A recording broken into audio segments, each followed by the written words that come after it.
olùdíje fún ipò ààrẹ lábẹ́ ẹgbẹ́ òṣèlú Labour Party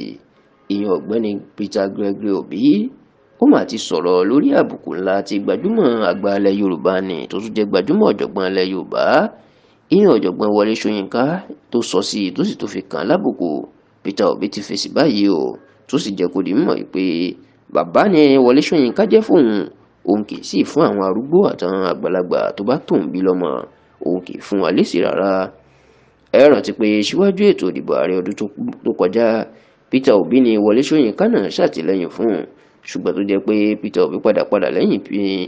Wọlé Ṣóyínká padà lẹ́yìn Peter Obi tó sì ń fẹ̀sùn kàn wípé gbogbo àwọn ọmọlẹ́yìn ẹ̀ tó ń pera wọn lóbìdíẹ̀ tí wọ́n lẹ́kọ̀ọ́ apá Peter Obi ò sì ká wọn mọ́. Ní ọ̀sẹ̀ díẹ̀ sẹ́yìn ni Wọlé Ṣóyínká tó dá wàhálà tó di awuyewuye ńlá lórí ẹ̀rọ ayélujára sílẹ̀ nígbà tó kéde fún gbogbo èèyàn wípé Peter Obi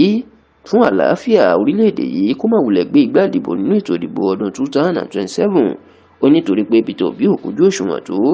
oníṣẹ́ni tí ò lè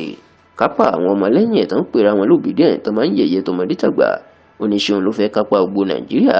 tí àwọn èrò bẹ̀ lé ní igba mílíọ̀nù ìyẹn 200 million people. Wọlé Ṣóyínká ní fún ìdí èyí Peter Obi ò kújú òṣùwọ̀n o tó sì jẹ́ pé ọ̀rọ̀ ìdí ariwo ńlá débi pé àwọn ọmọlẹ́yìn Peter Obi èpè ńláńlá ni wọ́n gbé Wọlé Ṣóyínká ṣẹ̀. Ṣùgbọ́n lásìkò tó ń sọ̀rọ̀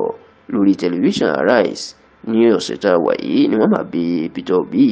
ìpè bàbá ńlẹ́ o ǹjẹ́ kí lẹ fẹ́ sọ lórí ọ̀rọ̀ tí Wọlé Ṣóyínká sọ nípa yín. Níṣe ni Peter Obi náà fèsì ó rẹ́rìn-ín ó rọra jẹ ẹ̀kẹ́ ó jẹ́ kó di mímọ̀ pé ọmọ tán kọ́ léèrè lòun o ó ní kò sí bí àwọn àgbàlagbà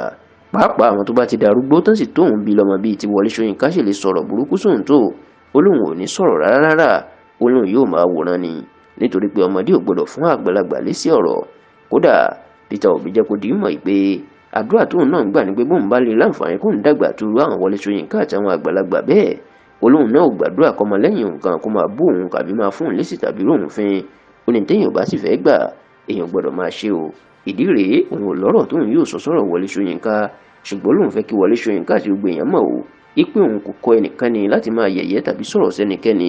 Ó ní gbogbo àwọn tó ń pera wọn lọ́mọ lẹ́yìn òun tó ń pera wọn lóbìdíẹ̀ǹt tó bá ń sọ̀rọ̀ sí àgbàlagbà tàbí bú pásítọ̀ ìmáàmù tàbí ẹnikẹ́ni ó ní òun ò rán wọn o òun sì bu ẹnu àtẹ́lu rúwà burúkú bẹ́ẹ̀ náà ni Peter Obi tún sọ̀rọ̀ lórí ọdún kan tí ìjọba ààrẹ Bọ́lá Ahmed Tinubu pé lórí àlééfà nígbà tán bí ní ẹsikúùsì sà bàbá ẹ̀ tí ì lè lọ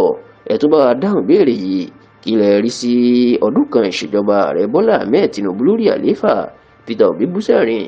oníṣẹ́ rí nǹkan ní tí máa sọ ni pé Tinubu gbìyànjú ó ní kódà ìjọba ẹ̀ dáadáa dáa tó ó lè rò pé mò ń ṣe ẹ̀yẹ́ ó ní ẹ̀yẹ́ kọ́